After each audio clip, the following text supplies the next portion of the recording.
Traffic చలనాలు జల్దిన clear చేసుకోవాలని అంటున్నారు పోలీసులు. లేకపోతే కోర్టుల ఛార్జ్ షీట్ వేస్తామని, అటెన్క కోర్టు పెనాల్టీ వేసి అదనంగా ఎంత గట్టమంటే అంతే గట్టాల్సి ఉంటుందని హెచ్చరిస్తున్నారు.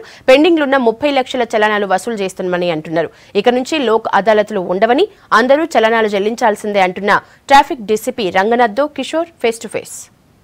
నగరానికి తోడు నగరంలో రోజురోజుకు వాహనాల సంఖ్య కూడా పెరిగిపోతుంది. దీనికి తోడు వాహన నిబంధనలు ఉల్లంఘించే వారి సంఖ్య కూడా పెరిగిపోతుందని చెప్పొచ్చు. గడిచిన 3 ఏళ్లలో కోటికి పైగా ఈ చాలన్లు ట్రాఫిక్ వారు విధించారు. అయితే అందులో సగానికి పైగా వసూలైనట్లు కూడా తెలుస్తుంది. అయితే ఇలాంటి వారిపై, వాహన నిబంధనలు ఉల్లంఘించిన వారిపై కఠిన చర్యలు తీసుకునేందుకు ట్రాఫిక్ శాఖ చర్యలు చేపడుతుంది.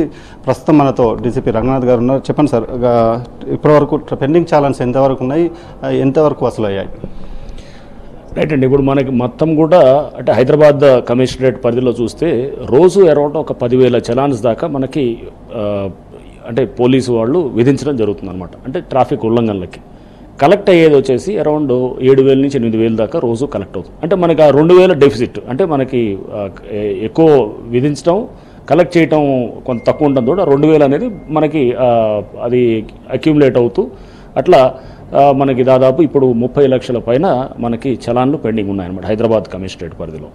అయితే ఈ 30 లక్షల వాటిల్ని మనం ఏం చేయాలంటే స్పెషల్ డ్రైవ్స్ పెడుతున్నాము. సో దానికి చేస్తూ ఉన్నాం. దీనికి ఇప్పుడు ఈ మధ్య కాలంలో మరి ఏంటంటే మనం చేస్తున్నాం, మరి పెండింగ్ చలాన్స్ అన్నింటినీ కూడా మనం ఎలా చేయాలనే దానికి గతంలో మనం చూసాము, లోక్ అదాలత్లను కూడా పెట్టామన్నమాట. లోక్ అదాలత్లను పెట్టినప్పుడు కూడా పెద్ద ఎత్తున స్పందన కూడా వచ్చింది పబ్లిక్ నుంచి. బట్ ఏంటంటే ఈ లోక్ అదాలత్ అనేది మనం పెట్టినప్పుడల్లా అందరూ పబ్లిక్ అంతా ఏమవుతున్నారంటే ఈ లోక్ అదాలత్ కోసం వెయిట్ చేయడం అనేది, అంటే కట్టాల్సిన చలాన్లు కూడా కట్టకుండా వస్తుంది కదా, 2 నెలల్లో లోక్ అదాలత్ వస్తుంది, దాంట్లో సగం రేటుకే మనం అంత మొత్తం క్లియర్ చేసుకోవచ్చు అని లోక్ అదాలత్ కోసం వెయిట్ చేయడంతో కూడా మనకేంటంటే ఈ అక్యుములేషన్ ఆఫ్ ఈ పెండింగ్ చలాన్స్ ఎక్కువైందనమాట.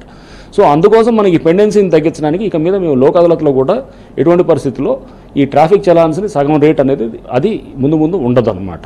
సో దానికి ఖచ్చితంగా ఉండొచ్చు, లోక్ అదాలత్లో పెట్టినా కానీ కూడా దానికన్నా ఎక్కువ రేటు ఉండేటట్టే చేస్తాం అనమాట. అంటే సపోజ్ 3,000 పెండింగ్ ఉందనుకోండి, లోక్ అదాలత్లో 3,500 పెట్టేటట్టు చేస్తాం అనమాట. సో సేమ్గా కూడా ఇప్పుడు ఏం చేసాం, కోర్టులలో కూడా ఛార్జ్ షీట్లు గతంలో వేసేవాళ్ళం. ఏది ఎవరన్నా ఉల్లంఘనలు ఉన్నాయనుకోండి, 10 ఉల్లంఘనలు ఉన్నాయి నా బండి మీద ఉంటే కనుక, నా వాహనం మీద 10 ఉల్లంఘనలు ఉంటే నా మీద ఛార్జ్ షీట్ వేసేవాళ్ళు. ఆ 10 ఉల్లంఘనలకి నాకు సపోజ్ 4,000 ఉన్నాయి చలాన్స్, ఫైన్ అమౌంట్. కోర్టు వాళ్ళు ఇంతకుముందు ఏం చేసేవాళ్ళు అంటే ఒక 500 600 వాళ్ళు ఫైన్ వేసేసి అది చేసేవాళ్ళు. అంటే ఒక రకంగా కోర్టుకి ఛార్జ్ షీట్ వేయడం వల్ల ఇతను 3,500 తగ్గిద్ది, అంటే ఇతనికి యాక్చువల్గా బెనిఫిషియల్గా ఉండేదన్నమాట. సో ఈ మధ్య జడ్జెస్ అందరితో కూడా మాట్లాడటం జరిగింది. మాట్లాడి దాంట్లో కూడా ఒక నిర్ణయం తీసుకోవడం జరిగింది. ఒకవేళ అతనికి 4,000 రూపాయల చలాన్లు పెండింగ్ ఉంటే కనుక కోర్టు వాళ్ళు ఇంకా ఎక్కువ, అంటే ఒక 5,000 ఎంత వేసేటట్టు, ఫైన్ వేసేటట్టు అట్లా చేయాలని చెప్పేసి కూడా చెప్పాం. దానికి వాళ్ళు సానుకూలంగా స్పందించారు.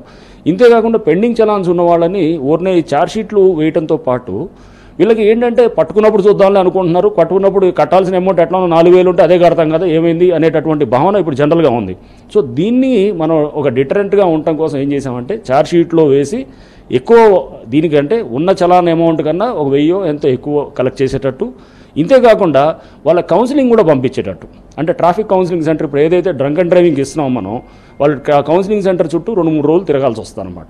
అంటే వాళ్ళ బండి సీజ్ అవుతుంది, చలాన్లు పెండింగ్ ఉంటే కనుక బండి సీజ్ అయ్యి ట్రాఫిక్ కౌన్సిలింగ్ సెంటర్ చుట్టూ గోషామహల్లో కానీ బేగంపేట కానీ 2-3 సార్లు వాళ్ళు వెళ్ళి అక్కడ వాళ్ళు మొత్తం వాళ్ళ రోజులంతా కూడా అక్కడ మొత్తం అక్కడ వాళ్ళు పూర్తిగా అక్కడ ఉండి వాళ్ళ కౌన్సిలింగ్, రోడ్ సేఫ్టీ మీద కౌన్సిలింగ్ అంతా అటెండ్ అయిన తర్వాతే అప్పుడు వాళ్ళ బండి రిలీజ్ చేయడం జరుగుతుంది. పెండింగ్ చాలన్స్ సంబంధించి రిజిస్ట్రేషన్లో ఒక అడ్రస్ ఉంటుంది, తర్వాత అడ్రస్ చేంజ్ అయిన తర్వాత వాళ్ళకి చాలాన్ వెళ్ళినా అని వాళ్ళకి తెలియట్లేదు కొంతమందికి కూడా.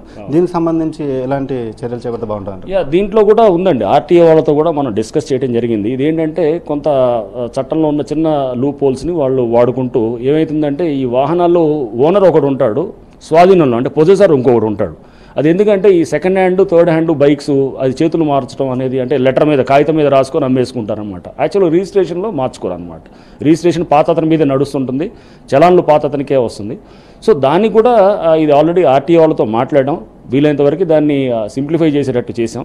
సో ఇక మీద కూడా మేము ఏం చేస్తున్నామంటే, మేము పట్టుకున్నప్పుడు కూడా కరెంటు ఎవడైతే స్వాధీనంలో ఉన్నాడో అతను వాహనం నెంబర్ రిజిస్టర్ చేయలేదనుకోండి, చేంజ్ చేసుకోలేదనుకోండి, బండిని డీటైన్ చేసేసి ఫైన్లు వేస్తూ ప్లస్ వెళ్ళి కరెక్ట్ చేసుకునేటటువంటి విధంగా కూడా, అంటే పట్టుకున్న తర్వాత అది ఏదో వెళ్ళు మీరు మార్చుకోండి అనేది కాదు, దానికి ఇంకా ఎక్స్ట్రాగా ఫైన్ పడితే కనుక అప్పుడు మన స్పందన అనేది మన ఇండియన్ సిచ్యువేషన్లో మనం చూస్తున్నాం అనమాట.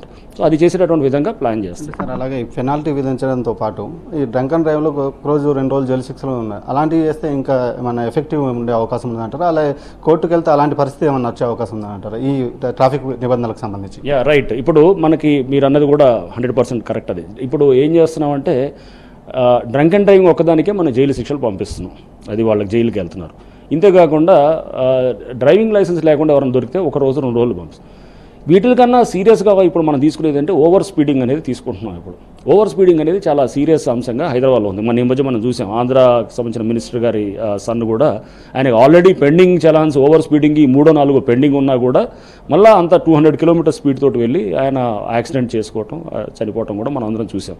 ఇట్లాంటివి చాలా జరుగుతున్నాయి అన్నమాట సిటీలో. అంటే పెండింగ్ చలాన్స్ ఉన్న ఓవర్ స్పీడింగ్ ఏమవుతుందంటే అది కట్టుకోవటం లేదా కట్టుకోకుండా ఉండటం ఏదైనా జరుగుతుంది, కట్టుకున్న వాళ్ళు కూడా ఉంటారు. అయితే దీన్ని డిటరెన్స్గా ఉండటానికి అంటే ఇది లేదు ఊరినే ఫైన్ కట్టేసుకుంటే సరిపోదు. ఇప్పుడు డ్రంక్ అండ్ డ్రైవింగ్ కూడా ఏదో ఫైన్ కట్టాలంటే ప్రతివాడు తాగి నడపడం, ఫైన్ కట్టుకోవడం, వెళ్ళిపోవడం అనేది జరుగుతుంది. సో అందుకోసం ఇప్పుడు ఓవర్ స్పీడింగ్ని కూడా ఏం చేస్తున్నాం అంటే ఛార్జ్ షీట్స్ వేస్తాం. ఛార్జ్ షీట్స్ వేసి వాళ్ళకు కూడా 2-3 రోజులు జైలుకు పంపించేటట్టు ఓవర్ స్పీడింగ్ దాంట్లో కూడా చేస్తున్నాం అనమాట. మొత్తానికి నిబంధనలు ట్రాఫిక్ రూల్స్ అతిక్రమించిన వారి పట్ల కఠిన చర్యలు చేపడుతున్నారంటున్నారు ట్రాఫిక్ పోలీసులు. Srikanth, Kishore, V6 news, Hyderabad.